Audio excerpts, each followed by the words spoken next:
cover of Bride-to-Be. Wow. Isn't that stunning? Gorgeous. Oh.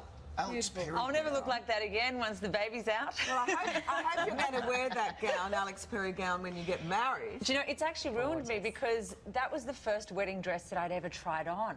And having a custom couture Alex Perry as your first gown, it's like, where can I go from here? You've got to I feel wear so it. lucky. I was actually 11 weeks pregnant doing that.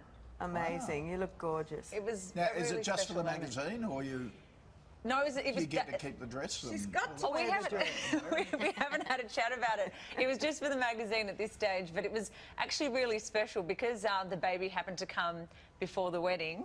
It was like having a little bit of a wedding. Right. And it's nice to sort of have those Just memories beautiful. as well. Yeah, you look Wonderful. gorgeous. Thank you. Make a beautiful bride. Thank you, ladies. Thanks. Thank you. How gorgeous is that? Nice one. And can I just point out, Magdalena is how many months pregnant and wearing a stretchy white dress?